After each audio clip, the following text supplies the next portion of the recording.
Então, boa noite a todos. O filme me lembra dois documentários que a gente assistiu aqui. Um que é o Crônica de Verão, que no final do filme tem o povo participando do filme, né? Chronique d'été. O pessoal falando, o pessoal que trabalhou no filme falando do filme, né? Depois de assistir, todo mundo assiste junto com a gente, né? E faz um debate. E o Cabra Marcado para Morrer, né? Que o Coutinho começou a filmar, foi interrompido por causa da ditadura, depois ele revisita, né? E ele conta a luta no campo, e aí ele revisita aquelas pessoas que apareceram no filme, né? E que viram personagens, porque no documentário também se chama personagem, né? Mesmo que a pessoa seja real. E aí o filme é legal porque ele já faz a crítica, né? Eu adorei o ator falando, aquele estudante com aquela pedra, aquilo não é um temperamento cubano, aquela demora para jogar a pedra na polícia, né? Com aquela água toda, aquilo não é cubano, né? Então, uma diferença cultural, né? Que para a gente assim, né?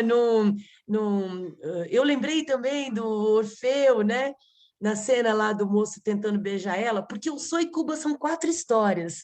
Uma delas é do estudante, a outra é de um casal, a morena, né, a negra, a mulher negra, linda lá. Ela trabalhava como prostituta e ela conhece um rapaz, e ela tem vergonha de contar para ele como ela ganha vida. Então, eram os antecedentes da Revolução, né, o que fizeram os cubanos quererem a Revolução. E aí esses personagens serem revisitados, né, nesse trabalho muito legal, pouco ideológico, mas é ideológico, né? Enfim, a gente percebe, né, que ele tem uma visão, né?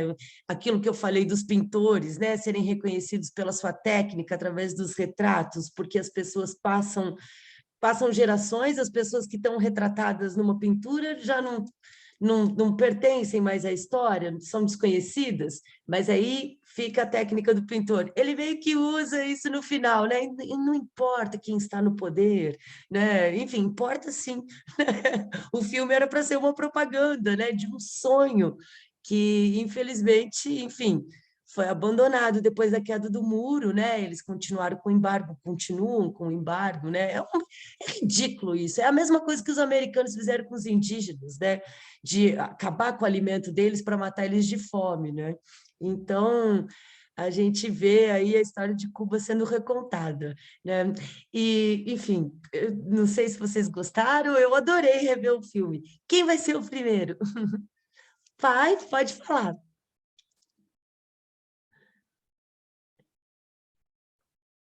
Tá liberado o som? Tá. Ah, é, eu vi poucos filmes soviéticos, mas todos eles parece que tinham mesmas características. Filmes épicos, até artísticos, lentos, descritivos, né? Então, não poderia ser diferente também esse diretor, né? Ele talvez seguisse uma mesma escola. Há diferença? Sim, claro que há. O filme é difícil? É. Não é filme para massa, é um filme artístico, é um filme de arte. Esse do filme russo e do russo, né? Então, por isto, ele sofreu essa restrição. Agora, existe uma outra questão, que é o papel dos críticos. Os críticos, boa parte deles, é um bando de vagabundo, ideologicamente comprometido com forças conservadoras, reacionárias, fascistas, neonazistas, etc. O grande diretor de teatro brasileiro, Fernando Peixoto, algumas décadas ele propôs: façamos a crítica dos críticos, porque eles não são merecedores do nosso tempo e da nossa leitura, com relação ao trabalho de teatro, porque Fernando Peixoto era diretor de teatro, o maior diretor de teatro quase do Brasil. Ele labutava em São Paulo. Muito bem. O filme me fez lembrar o que Roy Coder, aquele grande poeta, compositor, fez Paris, Texas, um filme que você apresentou aqui para nós, com aquela música extraordinária, nem parece música de americano, né? E ele foi para Cuba com uma pequena equipe, ele, o filho e mais algumas pessoas, também fazer uma pesquisa histórica da música cubana. Ah, do Wim Wenders, ele foi junto com o Wim Wenders. Isso. E Buena Vista Social Club. resgata Buena Vista Social Club, né? E contata os maiores artistas cubanos da temporada até Batista, né? Quando a música cubana era quase que senhora da América, né? E do mundo, né? E nas grandes apresentações que esses, né, tipo Compai Segundo, Ibrahim Ferrer, o Shoa, né, a Alaide e muitos outros, né, fizeram na música cubana. O trabalho foi muito semelhante. O problema também é que o Roy Coder, depois de ter produzido, gasto uma fortuna com tudo isso, ele foi proibido pelo governo americano de fazer operações comerciais e financeiras com Cuba. Ele acabou ficando com um prejuízo milionário, né, porque não conseguiu comercializar como era pretendido. Perdeu. Bancou sozinho praticamente toda essa produção, né? Então, quer dizer, a presença americana na história de Cuba é que nem o capeta na nossa vida. É milenar, é centenária, né? Então, estamos rezando pouco, precisamos rezar mais para afastar esse capeta. Obrigado.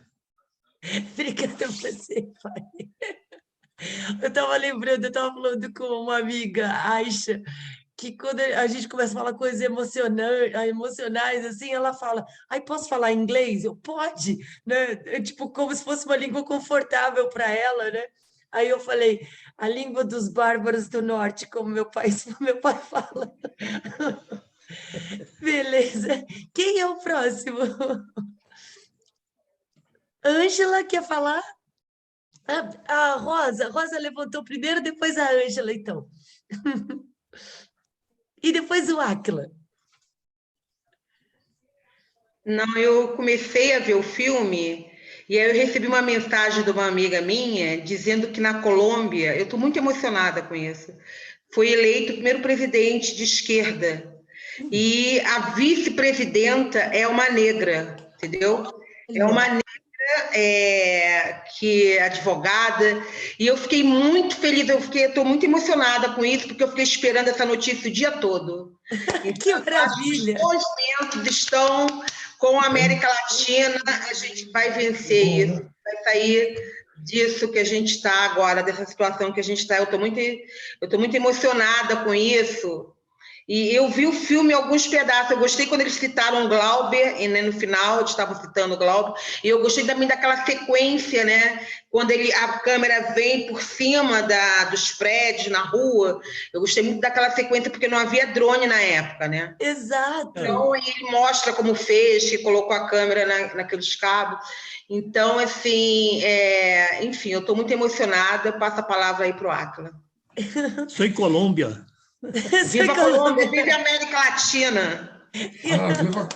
Viva a Colômbia. O filme é muito bonito, muito terno, né? Quer dizer, assim, do carinho com que ele trata os russos, né? E a beleza fotogênica de Havana, né? Como é fotogênica, né? É uma coisa incrível. Que ele tem quem soube tirar o máximo foi o Miguel Rio Branco, né? Quer dizer, que tem as fotos mais lindas de Havana. Mas é muito bonito isso. E a maneira como eles tratam os russos é um pouco como se tratasse os avós, né? Você fala daqueles velhinhos que vieram fazer aquele filme, mas eles tinham aquele gosto realista socialista que, na verdade, é uma decadência do academismo, né? Então, mas eles falam isso tudo com muito carinho, com reconhecimento pelo interesse, né? E pelo esforço. Eu gostei muito do filme. É um documentário maravilhoso. Aí Depois desse documentário, um dia você podia passar o documentário do Limite, que também é muito bom. Ah, que legal! É, né, o documentário do Limite, que é melhor que o do Limite, para Eu você. prefiro o documentário. Tá bom, tá bom. É legal, né? Porque é meio metalinguagem aqui pra gente, né? A gente É. fala do filme e a gente vê as pessoas falando do filme também, né? Então a gente comenta o comentário do filme. Beleza, obrigada, Áquila. Agora é a Ângela. Eu vou botar aqui em galeria. Quem mais quer se inscrever? Quem mais quer falar? Pode falar, Ângela. Quem Oi, quiser, boa só noite, levanta a pessoal. mão. É interessante porque eu me lembrei, o Áquila falou e eu já tinha me lembrado, foi o filme que eu lembrei quando eu vi esse, Onde a Terra Acaba, né? E ele é anterior ao de hoje, ele é de 2001, que é justamente o filme que mostra o filme inacabado do Mário Peixoto, né? E lembrei também, não tive como não lembrar do Limite, porque foi a Fundação Scorsese, com um empurrãozinho do Walter Salles, que conseguiu fazer uma restauração maravilhosa do Limite, né? E eu lembrei disso também porque no filme ele diz, olha, foi o Martin Scorsese que resgatou esse filme na década de 90, né? Então, na verdade, vendo esse filme, eu me lembrei do documentário Onde a Terra Acaba, né? E achei o documentário muito bonito. Eu comecei a ver de tarde o Sou Cuba, achei lindíssima a fotografia, né?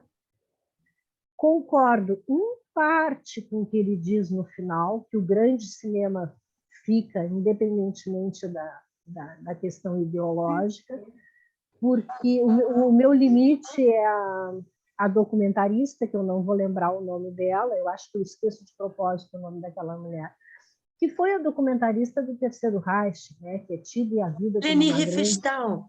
Exato, eu Isso. esqueço de propósito, né? Para mim, o meu limite está nela. Assim. É uma grande documentarista, olha as imagens que ela fez e eu não consigo. Né? Aí realmente eu não consigo. E então eu concordo em parte, tem grandes filmes independentemente da questão ideológica. E vou com todo o respeito e carinho discordar do professor Nelson, porque eu acho que a crítica contribui muito para o cinema, né? E muitas vezes tem críticos que saem da crítica e vão fazer cinema, né? Não só aquela turma ali do Cahiers du Cinéma, mas aqui no Brasil mesmo. O Kleber Mendonça Filho, ele era crítico de cinema. Tem até aquele documentário dele chamado Crítico, né? Que a gente podia passar aqui também, né? É bem interessante, é bem bacana aquele documentário, que é justamente sobre a crítica os críticos e a crítica e como ela é vista por eles mesmos e pelos cineastas e por alguns atores, né? Mas, Lilian, mais uma vez, adorei. Assim. Muito bonito, muito bacana mesmo. Mais uma vez, obrigada, minha amiga. Obrigada, Angela, brigadão. Zé, depois, então, Áquila. Quero ouvir o Sérgio, o Luiz Miranda também, a Graça, a Celina. Pode falar, Zé. Espera aí que minha avó disse para não falar de boca cheia. Bom, eu adorei, né? Adorei o espetáculo, vocês já falaram muito aí. Eu acho que é um aspecto interessante ele retratar esse encontro de dois povos tão diferentes um do outro, né?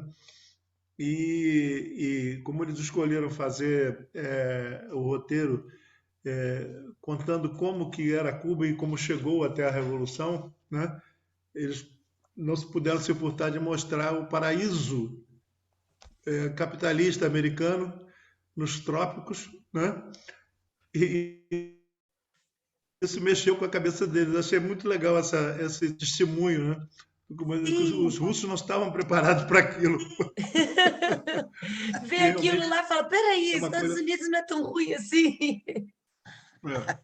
E o título é fantástico, né? Porque a gente fica nessa do Soy Cuba, mas o título do documentário é O Mamute Siberiano, né? Não é isso? Isso. Aí no E no finalzinho ele finalzinho, explica que o cara, quando foi resgatado, é como se fosse resgatar um mamute siberiano, só que nas praias do Caribe, né? Então ao mesmo tempo que tem os aspectos políticos, inevitáveis e tudo mais, porque faz parte do cenário, né? É uma obra cinematográfica maravilhosa, muito bem executada, qualidade de tratamento do filme, a finalização do filme, o som perfeito, porque ele consegue equalizar os trechos que foram resgatados do documentário com as entrevistas e enfim, uma clareza, né? Não tem defeito de som, não parece um filme brasileiro, né? Porque você entende tudo que os caras falam, pô, mesmo que eles falem russo, né? Então, maravilhoso, palmas para o Cineclube. obrigada, Zé. O Acre depois a Rosa. Então, o mamute quase não consegue derreter porque está tão frio, né? O, eu acho engraçado pensar nos anos 50, não? Quer dizer, esse filme é do início dos anos 60. Quer dizer, o puritanismo, o moralismo americano, o moralismo soviético, né? Quer dizer, o estado de choque que ele fica com aquelas moças bonitas descendo dentro d'água e saindo. Então, quer dizer, havia um moralismo voyeur, quer dizer, existe um lado sacana, quer dizer, ele tinha um gozo de ver aquelas moças e, ao mesmo tempo, ele estava criticando aquelas moças, né? Então, isso era uma coisa muito daquela época, e nunca esquecer que Stalin foi seminarista, né? Ou como dizia o Trotsky, né? Aquele montanhês. Nós subestimamos aquele montanhês. Ah, Rosa? Então, eu quero só fazer um pequeno comentário que eu lembrei do filme, é que o diretor, ao retornar para a Rússia, ele ficou trancado, porque ele já estava tão, como ele diz, cubanizado, né, que ele não conseguia mais ele ficou em casa muito tempo para ele, não sei quanto tempo, né, uns 2 meses, eu acho, 3, não lembro quanto tempo mencionou, mas para você ver como é que a cultura latina ela é muito potente. A gente tem que, eu acho que nós, como latinos, a gente tem que se imbuir disso, da nossa cultura, como ela é muito potente, como as pessoas ficam mobilizadas e, de alguma forma, até querendo ser a gente, ou vir morar aqui, né? Sei lá o quê. Eu tenho um amigo alemão há muitos anos, né? Eu conheço ele há muitos anos. Toda vez que ele vem, fica aqui na minha casa. E ele sempre fala isso da nossa cultura, que ele é apaixonado, que ele não entende como é que nós somos, como é que a gente se comporta, né? Então eu acho que isso tem muito, a gente tem essa relação também muito grande com Cuba, né? Com essa coisa, né? Quente da gente, né? E que eu acho que a gente tem que dar mais valor a isso, sabe? Eu acho que a partir de agora a gente tem que se imbuir mais, ficar mais orgulhosa do que nós somos, sabe? Então é essa observação que eu queria fazer. Que legal! É verdade. O Krenak foi para Portugal. Aí eu estava ouvindo um podcast na 451, da Piauí, sei lá, e ele fala: eu cheguei lá, né? Enfim, querendo xingar os portugueses, né? Xingar os europeus, tudo, por tudo que a gente vive até hoje, né? Mas aí eu cheguei lá, eu vi aquele povo triste. Aí eu entendi por que que eles Eu fizeram. vi isso. Eles vêm para cá, e por que que eles vêm para cá, né? Aqui é muito bom, é claro que eles vão vir para cá, né? Aí ele perdoou, assim, né? Não que não chegou a perdoar, mas enfim, não quis bater tanto, né? Porque ele falou, pô, mas aqui é tão ruim, né? Eu achei legal ele falar isso, mineirinho, né? Falar isso. Enfim. Quem é o próximo? Esse povo não está falando? Eu vou falar para esse povo falar. Vera, não quer falar, Vera? Celina? Ah, não, sai. Mesmo lugar.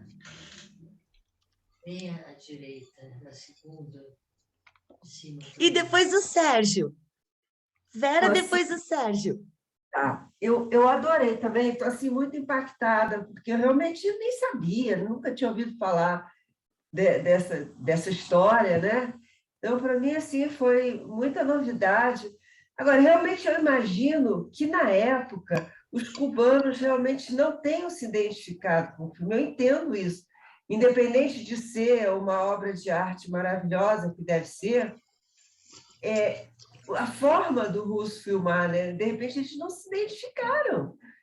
Ficou, assim, uma coisa meio esquisita para eles, né? É como se estivessem vendo realmente um filme russo, com russos, e não eles ali na tela. Eu acho que pode ter acontecido isso realmente, né? De qualquer forma, fica um pouco misterioso de como que nem os russos, nem os cubanos, como que ninguém gostou do filme, sabe? Eu acho estranho. De qualquer forma, não sei se é aquilo que o professor Nelson falou, dos críticos, ou por que os críticos fizeram. É meio esquisito, né? De qualquer forma, eu queria ver esse filme. A gente consegue ver esse filme? Consegue, eu posso passar domingo que vem num horário alternativo, mais cedo, assim, 5 horas. Eu acho maravilhoso. Eu fiquei morrendo de vontade de ver o filme. Ah, beleza. Então tá bom. Então, Sérgio, depois o Áquila. Gostei muito do filme também e fiquei, como a Vera, desejoso de ver o filme na realidade. Mesmo com todo o fracasso que ele representou, gostei também, me identifiquei muito com aquele entusiasmo extraordinário depois da Revolução Cubana, em que eu tive a sorte, inclusive, de participar, que eu estive em Cuba em 1961. Foi logo 2 anos depois. E o entusiasmo era uma coisa extraordinária que me identifiquei novamente vendo aquele início do filme, né, que mostrava bastante daquele entusiasmo. Foi realmente uma experiência extraordinária. Gostei muito e gostaria realmente de ver, apesar de todo o fracasso, o filme original, sem dúvida nenhuma. Ah, legal. Poxa, que legal, Sérgio. Olha só, que coisa você ter a chance de estar lá nessa época. Orgulhosa dele. Cortando cana com Fidel Castro. Entre outras atividades. Entre outras atividades. Olha só, que legal. Beleza. Áquila? Não, eu estava me lembrando, eu adorei o filme, Lívia. Que bom. Eu não falei bastante isso, o quanto eu gostei desse filme. Mas eu estava me lembrando que certos escritores ocidentais, não é, quando escrevem sobre Cuba, como Jean-Paul Sartre, não é?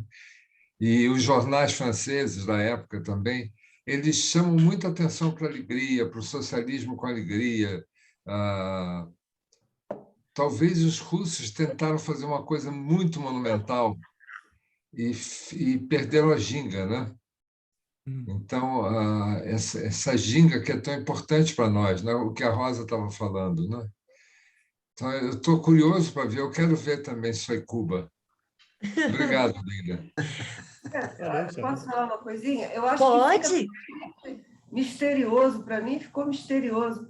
Por que foi assim, tão, na época, nem os russos gostaram, nem os cubanos, ou será que não gostou? Se ficou só uma semana em cartaz, não deu tempo nem de ver se as pessoas gostaram ou não gostaram. É meio misterioso isso, porque parece que houve uma sabotagem. Não sei bem. O filme acaba investigando isso, né? Num dos primeiros atores, o Vicente Ferraz fala, foi justamente isso, ele não lembrar do filme, não lembrar da estreia, que fez ele buscar tudo isso, né? Por quê? Por que que o filme ficou esquecido? Né? Claro que o Coppola e o Scorsese na década de 90 resgataram, mas ele tenta também mostrar, fazer uma investigação, né?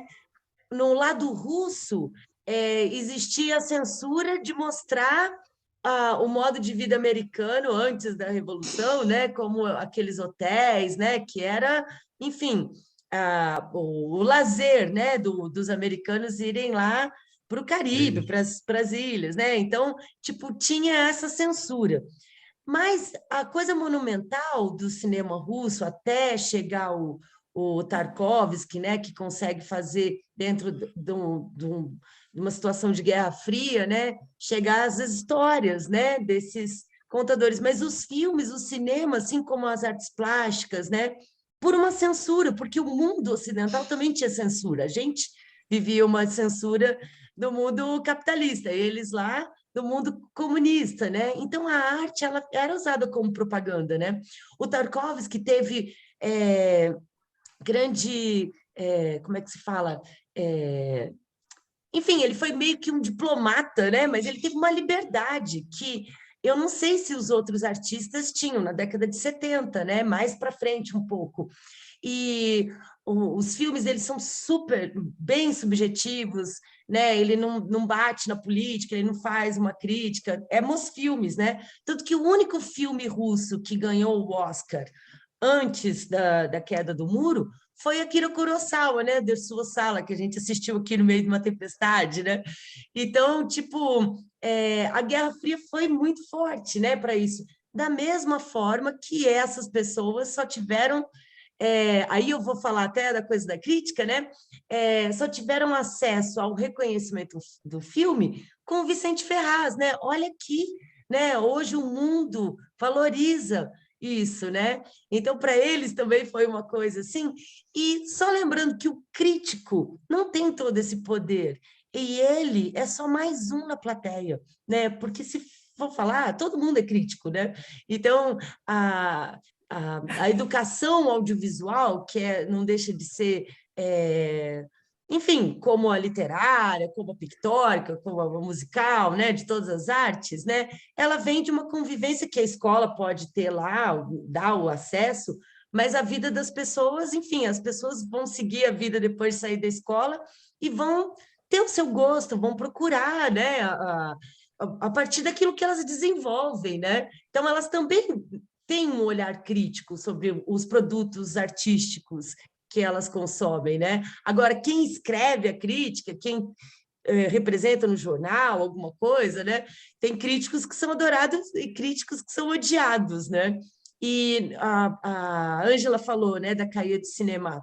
Eles, quando eles fizeram lá, né, o texto do Truffaut, do autor, eles criaram a ideia do diretor ser o autor do filme, né, a partir de um olhar deles, crítico, daquele cara que vai contra o estúdio, que faz a vontade dele acontecer independente da produção, independente do dinheiro, e lá, como se fossem heróis, né? E aí, então, eles criam também formas de se reconhecer a indústria, o cinema, e eles também têm a capacidade de resgatar aquilo que foi escondido, também por parte da crítica, mas também muito por problemas econômicos. Isso que meu pai falou, eu achei muito legal, eu não sabia que o Ry Cordner teve essa dificuldade, né, de distribuir o filme, enfim, ou até de produzir, né, desses embargos. Então, o cinema é uma arte que sobrevive aí, porque ela é muito mais cara que as outras, né? Aí, então, e a crítica nem tem tanto poder assim, né? Enfim, mas quem é o próximo? Eu queria ouvir o professor Miranda, que não está aí agora. Enfim, aí, professor Miranda, Luiz Miranda.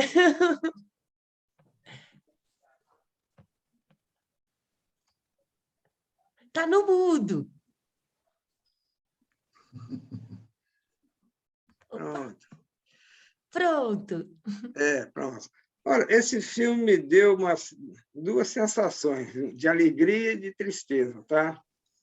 Alegria porque todo esse período que o filme, enfim, passa, né? Minha irmã, por exemplo, o Sérgio falou que esteve em Cuba em 61, né? A minha irmã morava em Havana em 59, ela viu o Fidel Castro entrar em Cuba. O meu cunhado, marido dela, esse já falecido, minha irmã é viva ainda, ele era um dos diretores de um hotel em Cuba, acho que era Capri, o nome do hotel, né? E em 1959, depois vieram para o Brasil.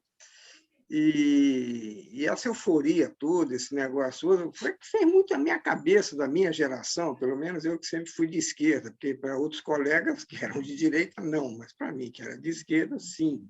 Cuba, para mim, era assim, um símbolo de tudo que minha vida futura era fazer esse mundo novo, esse troço todo e tal, né? A tristeza vem porque isso acabou. Então, hoje em dia, amigos que vão a Cuba, etc. e tal, veem realmente um país quase que destruído em termos de quase sobrevivência, até colegas de profissão mesmo, de corrosão, que é a minha especialidade, né, que vem em congressos aqui no Brasil, né, e que mantém correspondência comigo e tal, falam das dificuldades as mais duras, né? Então, nesse particular, esse filme, ele me deu essa alegria imensa, ao mesmo tempo, uma tristeza, digamos assim, de ver como é que as coisas vão avançando ao ponto de hoje a gente querer até não estar no Brasil, com essa alegria brasileira e tal, né? E, nesse particular, tem um caso interessante que me permita que eu vou contar aqui rapidamente. Eu fiz meu doutorado, como eu acho que muitos de vocês sabem, na Bélgica. Eu fui para a Bélgica em 69, né? Mais ou menos nessa época daí.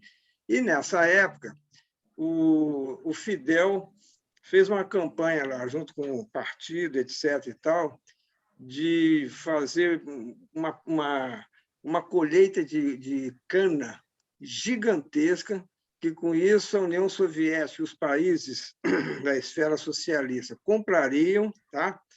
E aí viriam, aí, sei lá, as finanças de Cuba se organizariam, etc. e tal. Então, todo mundo que ia visitar Cuba entre 69 e 70, por aí, quase que era obrigado a, digamos assim, a ir até o campo e cortar cana, etc. Tal, isso tudo ao som de maracas e trompetes, aqueles troços todos lá cubanos. Pois bem, no dia 26 de julho do ano de 1970, né, foi quando... Não, de 69, perdão, que é a data de Cuba, né? Na embaixada cubana, deu-se lá uma recepção, por causa do aniversário de Cuba e tal, e eu, com outro brasileiro e um português, que era muito amigo dos cubanos que estudavam em Bruxelas, nos convidou, portanto, para participar dessa festa, etc. e tal. E nós, brasileiros, muito assim, afetivamente, né, próximos de cubanos e sul-americanos, né, nós fomos. Isso deu uma das coisas mais gozadas que eu já vi. O pessoal dos países do leste, porque Cuba nunca rompeu relações diplomáticas com nenhum país do leste, mesmo na época, China, Rússia, aqueles troços estavam lá tinha chinês da época do Mao, tinha albaneses, que a Albânia era um horror para a União Soviética, aquele negócio todo, Alemanha do Leste, então todos eles entraram lá na embaixada, lá na festa e tal, sérios, sóbrios, aquele negócio todo, e foi servido um coquetel lá com rum, aquele negócio todo, e de repente tinha um cubano lá chamado Cataneu. O Cataneu organizou uma banda cubana e começou a... Depois que o embaixador fez um discurso e leu um discurso oficial que o Fidel mandou para todas as embaixadas do mundo, algumas linhas e tal, né? O Cataneu falou assim, e agora, falou em espanhol, e agora, atenção! Aí começou, apontou assim, um cara no trompete.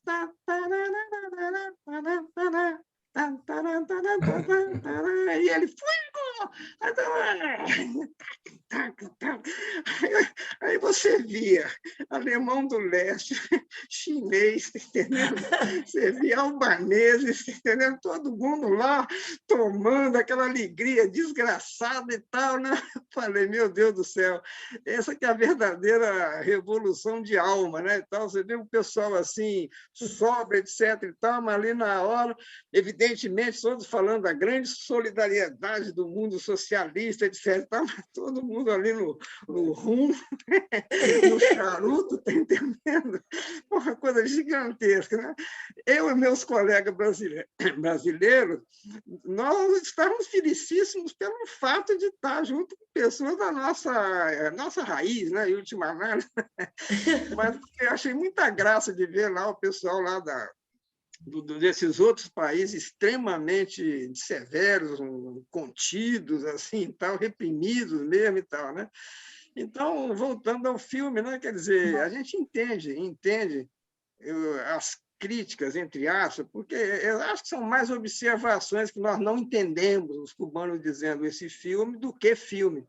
Porque aqui no Brasil tem coisas parecidas, né? Por exemplo, todos vocês conhecem mais do que eu, por exemplo, Humberto Mauro. Humberto Mauro foi um cineasta extraordinário lá de Minas Gerais, de Volta Grande ali, né?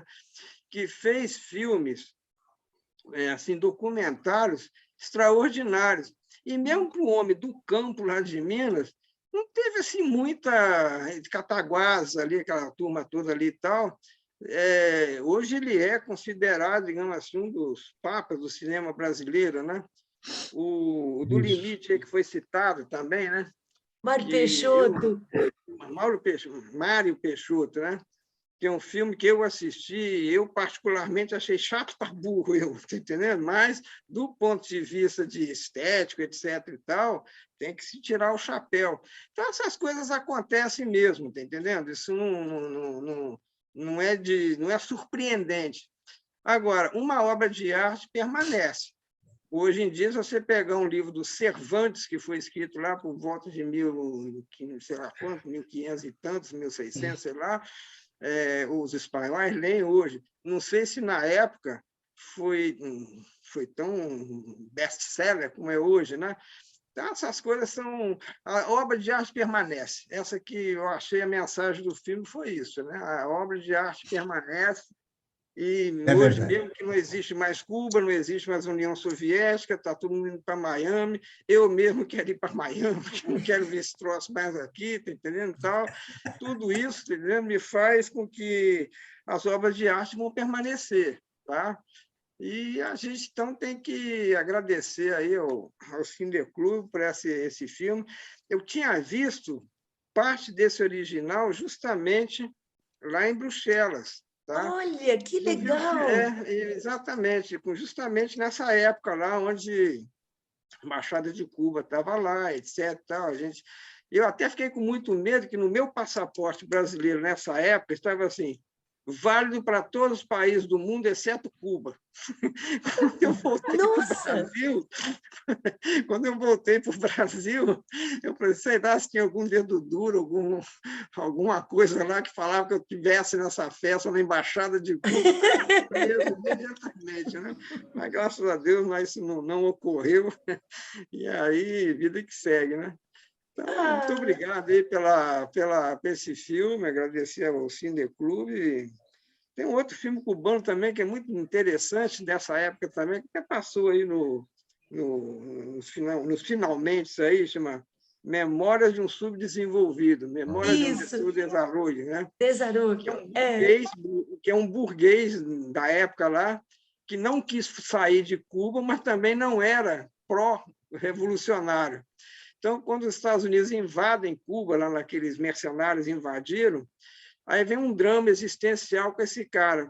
Esse filme foi permitido em Cuba. Todo mundo falava, isso tudo dramas burgueses, não pode em país socialista. Cuba tinha uma liberdade de expressão extraordinária, tá entendendo? Você testemunha disso, muito mais do que aqui no Brasil, onde até a música do Chico Buarque era capada, tá entendendo? Lá não. E esse burguês em questão lá, era motivo depois de reuniões, de fazer o criticismo. O cara ainda não está politicamente ideolizado, enfim, coisas assim desse tipo. Mas assim, do ponto de vista nobre, você está me entendendo? Não, ninguém estava sentando pau no cara. Compreende-se que o cara tem aí. A última cena era o Fidel falando, e ele em casa, burguesmente falando, fumando um charuto, e falando assim, vamos ver o que vai dar isso aí. E assim por diante. Né? Então, são coisas assim que esse filme mexeu muito comigo por causa disso. Né? Mas é isso aí, gente. Eu agradeço muito aí pela apresentação, tá? Obrigada, Luiz. Nossa, muito legal, muito emocionante, né? Deixa eu só falar, eu tenho que sair agora, tá, gente? Boa noite, obrigada por tudo, adorei o filme. Obrigada, Lília, obrigado. Tchau, Acla, tchau a todos. Boa noite. Tchau, Rosa, boa noite. Vera? Posso falar uma coisa? É o seguinte, eu fiquei pensando aqui, não sei, se de repente a questão toda lá não era simplesmente dos russos estarem lá para mostrar apoio, para mostrar força para os Estados Unidos, para assim dizer assim, nós estamos aqui apoiando, e que, na verdade, talvez, apesar de que não para o diretor estava lá seriamente fazendo um filme, o diretor de fotografia, que era maravilhoso. O filme foi acusado de como assim a fotografia é melhor do que o roteiro, melhor do que a história. Né? Parece que a fotografia realmente é maravilhosa. Né? Foi uma acusação que fizeram, né, lá em Cuba. E como assim que a fotografia era tão boa? Não sei. Mas será que, na verdade, o que os russos não queriam era simplesmente estar lá mostrando apoio e mostrando para os Estados Unidos que eles estavam lá apoiando? Não sei, me ocorreu isso. Que a coisa toda era essa, e não tanto o filme, a qualidade do filme, o que o filme, ou que as pessoas verem o filme depois ou não verem, talvez não tivesse tanta importância na cabeça dos governantes, tanto dos cubanos quanto dos soviéticos, não sei.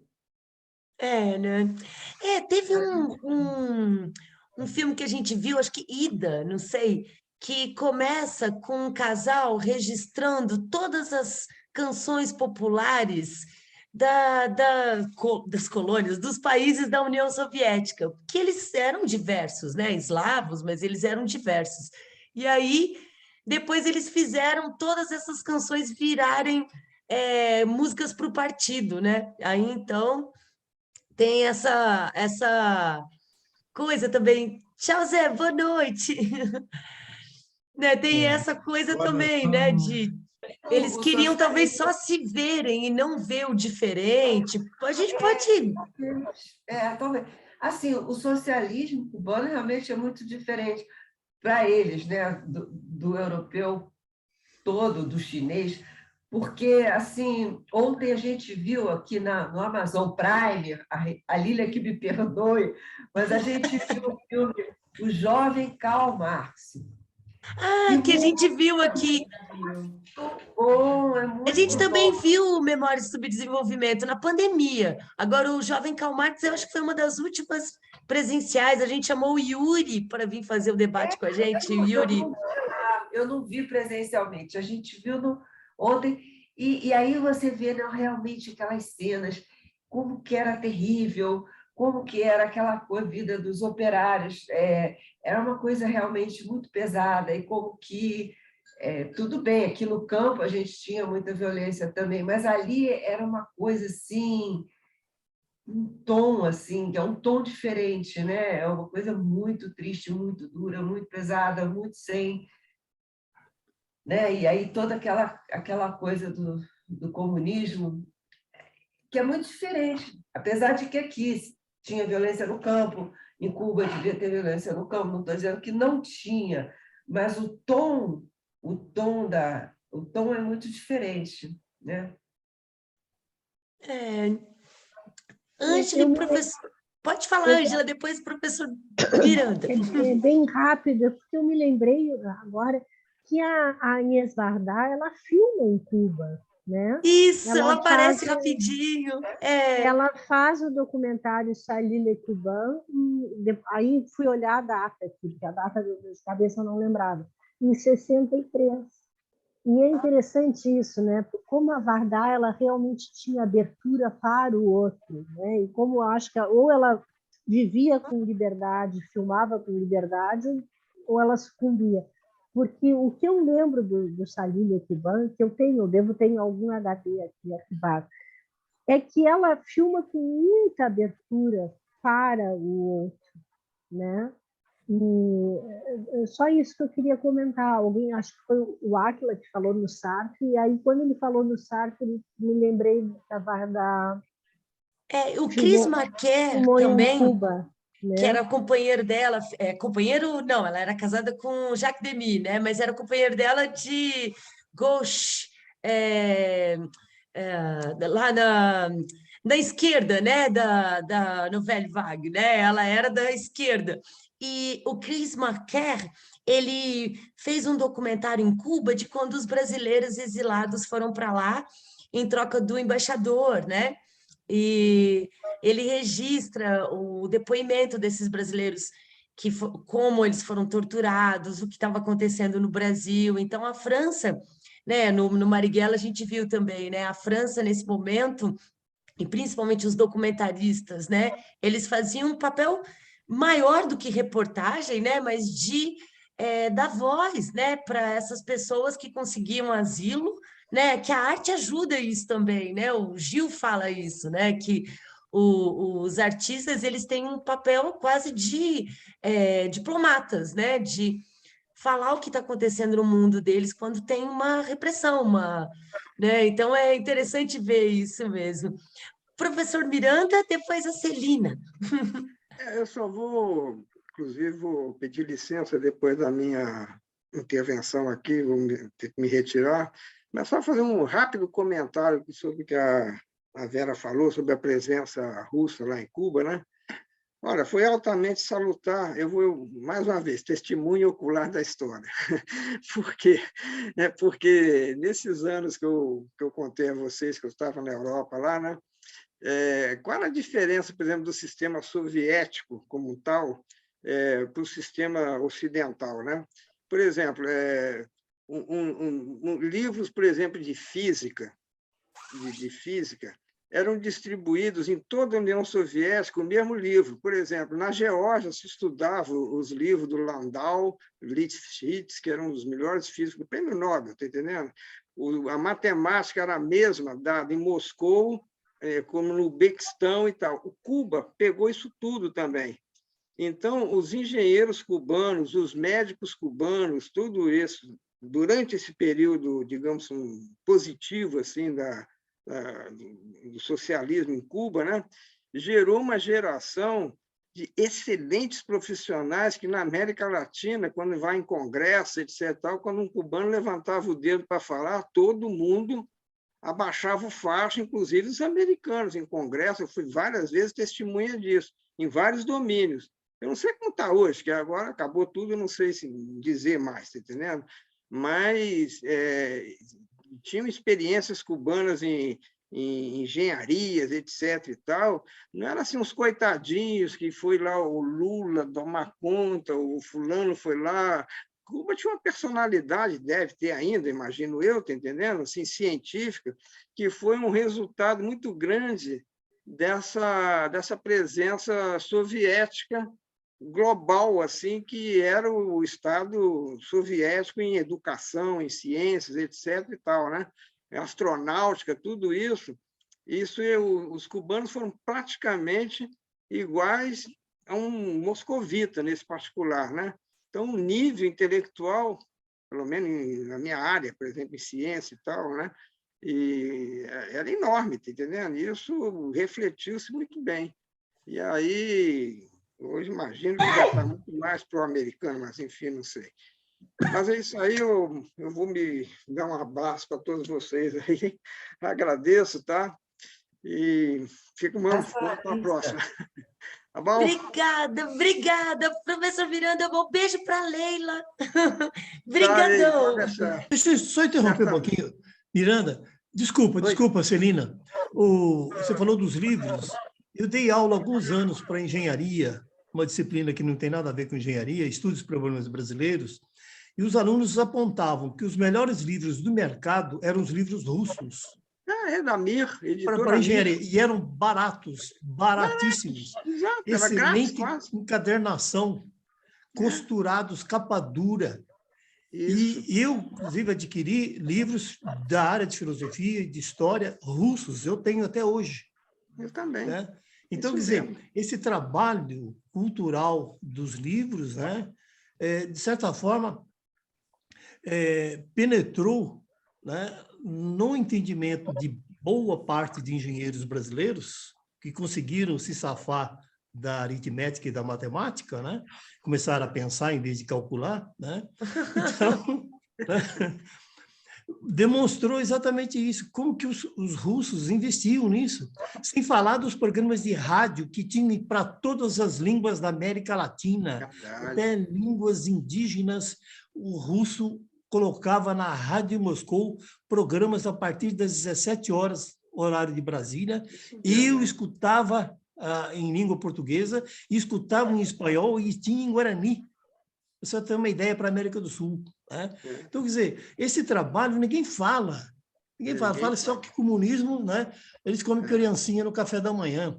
É isso que os críticos falam, né? Que o diabo os tenha. Não é isso?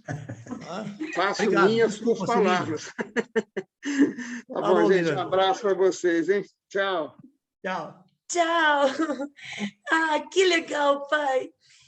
A Celina está no mudo, Não? mas a gente não está te ouvindo. Olha, tá. Aí volta. Tenta sair e voltar, ou ver se o som do computador está. Sair, voltar ou colocar um fone, porque Será que tá melhor? Agora foi. Agora foi. Era o volume do microfone. Ah. Professor Nelson, e aduzindo que no Rio de Janeiro a editora Mir era na Presidente Vargas e os livros eram baratíssimos, era o preço de um refrigerante. Então a gente ia lá, todos os estudantes da engenharia iam lá e saíam com o que conseguiam carregar. De física, matemática, todas as ciências exatas, era impressionante. E altíssimo nível. Escritos em espanhol. Eram escritos em espanhol os livros de engenharia. Não eram em português. E a gente estudava nesses livros. Mecânica, todos esses, só para completar. Era essa mesma experiência, né? Fala do filme também, Celina. O que aconteceu? Eu assisti o filme antes, porque quando, né, eu e Ângela conversamos à tarde, eu comecei a assistir o filme. E assim, achei o filme um deslumbre. E quando começou o Cineclube, eu só assisti os primeiros 40 minutos, eu tive que sair. E aí voltei só no debate. Mas eu achei uma coisa interessante nesse início, porque ele vai fazendo a trajetória tradicional de um cineasta que está narrando, né, usando a estratégia desse dispositivo. E aí, num certo momento, ele diz assim, não, aí eu mudei de ideia e resolvi explorar qual foi o papel, o que mudou nas pessoas dentro do filme, as pessoas que participaram. Que aí é que ele torna o negócio super interessante. Quando ele traz o papel, aquela atriz, os não atores, e cada um, quer dizer, o seu envolvimento pessoal, a sua transformação pessoal ao fazer o filme. E aí eu perdi o resto do documentário, vou assistir, óbvio que você vai nos mandar, né? Isso. Mas achei aquela virada ali, sei lá, nos 15 minutos de filme, gente que, assim, exatamente o que fez a gente ficar cada vez mais motivado. E eu ouvi um comentário, não sei exatamente quem mencionou, né, dessas pessoas, esses velhinhos, entre aspas, né, espetaculares, né? Os personagens são espetaculares, assim, uma joia, tão bom quanto o filme lá original, que quem não viu, assista, porque Tá na YouTube, né? É, Deve até ter sido comentado aqui, né? Isso, né? Que o filme tá livre lá no YouTube. o Com alta Mamute Siberiano? Sim, Ai, eu não sabia, que tá no legal. YouTube. Nós vimos, Ângela, aquele. O Mamute, não. Não, desculpe, o filme, o Soy Cuba. Desculpa, não o Mamute, não. O Soy Cuba. E restaurado. Então, a imagem está linda. Nossa, que legal. Vale a Ah, pena. A Lilian estava combinando da gente ver o Soy Cuba aqui no Cineclube. Ah, tá. Domingo que vem às 5. Nós assistimos. Né? Assisti, É bacana achei. porque aí depois tem o debate, né? Aí Aí vocês vamos- vêm para o debate. Ah, que Pessoal, eu legal. também estou me retirando. Eu Boa noite. também, eu acho que Muito já. obrigado. Lilian, Meus amigos obrigado queridos. você, mais uma vez, para todos nós. Obrigada a Beijo, vocês. Eu pessoal, sabia boa que vocês noite. iam amar também. Boa noite. Que Boa legal. noite. Então, Tchau. beijo, boa noite, brigadão. A Graça não falou nada. Pois é, a Graça não falou. Ah, Ela vai falar domingo que vem. Mas A gente abre com a Grácia. isso, a gente abre com a Graça. Falou. Então tá Tchau, bom. filhão. Boa noite, obrigada, paizão. Obrigado. Beijo, filhão. Vera, Boa noite a todos. Celina, Falou. Ângela, Vera, Graça, beijão. Boa semana. Tchau. Boa semana.